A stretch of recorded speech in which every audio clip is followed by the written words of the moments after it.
So, what brings you to coaching? Hi, my name is Uriel Mesa, and I'm with KTSLiveCoaching.com.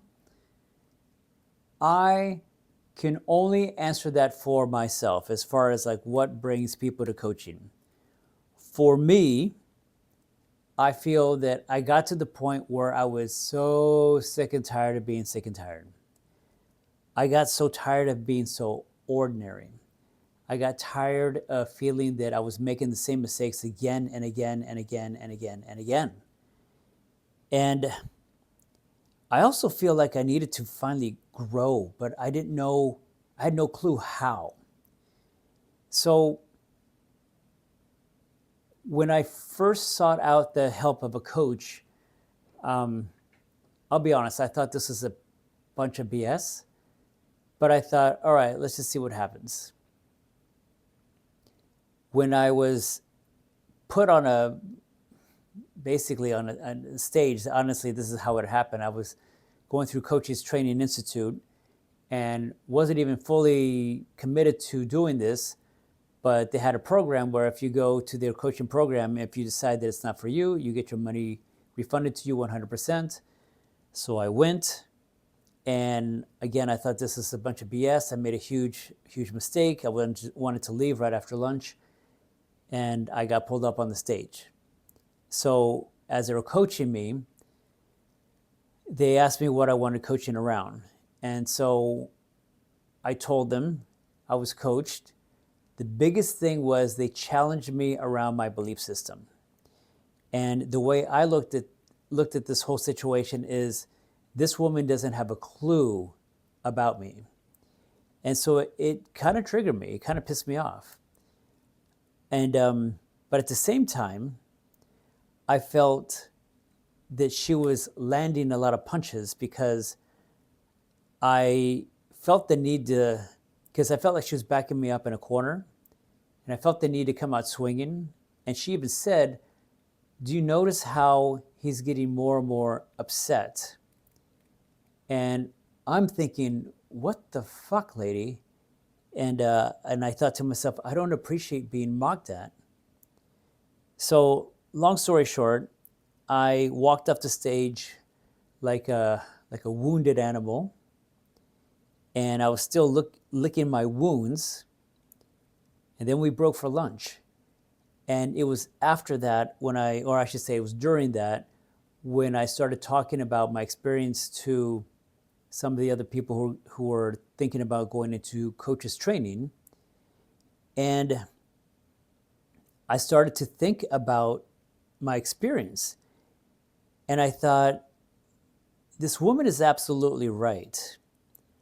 Why have I always allowed my old ways of thinking to dominate my life?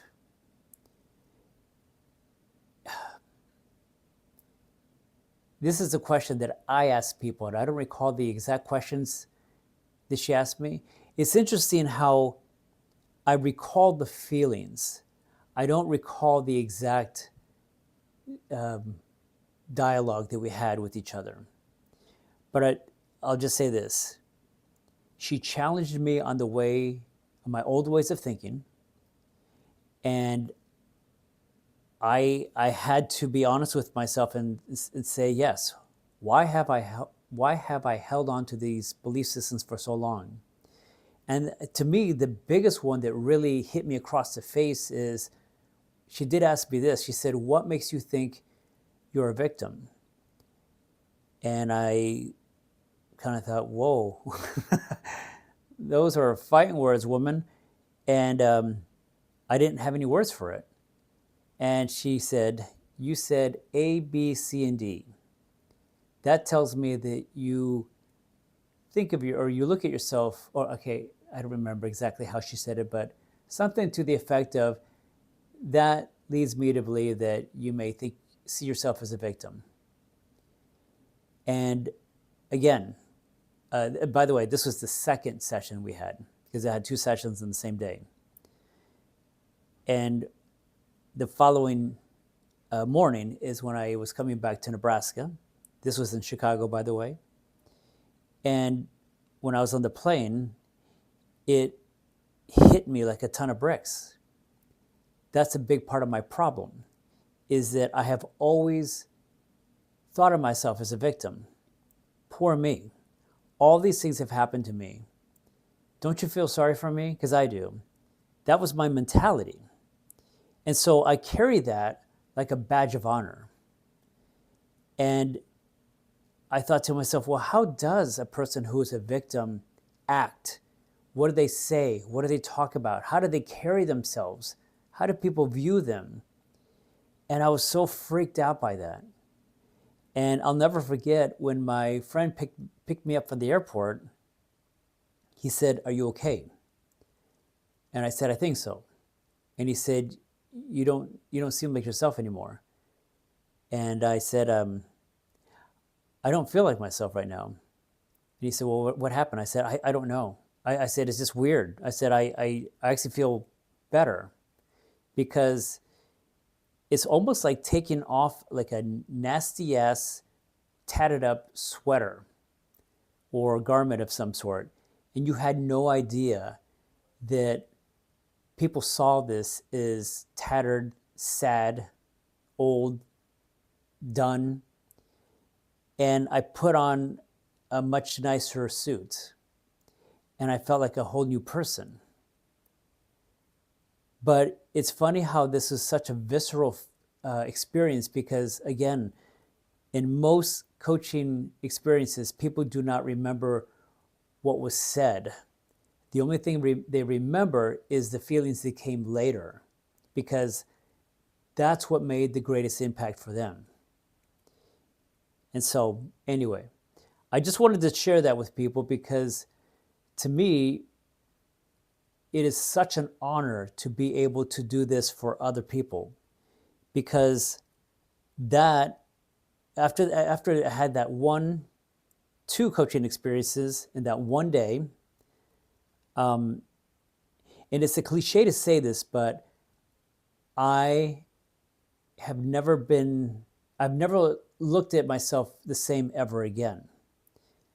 And I couldn't go back to the same way of thinking, even if I tried. So it's like, I don't know, do I want to say growth? I don't even know what you want to call it. But I'm so glad I went through it.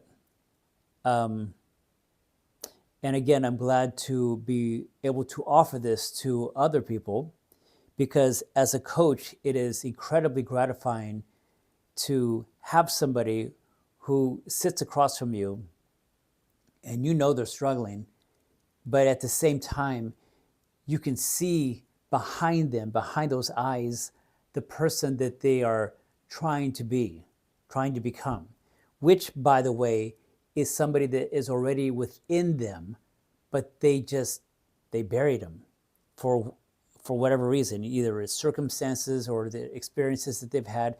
They end up burying that person. So my job, much like the coach that I had, is to ask the jarring, jolting, highly impactful questions. They get you to challenge your belief around your old ways of thinking and help you to let it go and leave it behind and to move forward with your life. And it's a pretty cool experience. So anyway, as usual, I'm babbling again. So my name is Uriel Mesa, and I'm with KTSLifeCoaching.com. And as always, it is a great pleasure to talk to you all. Thank you.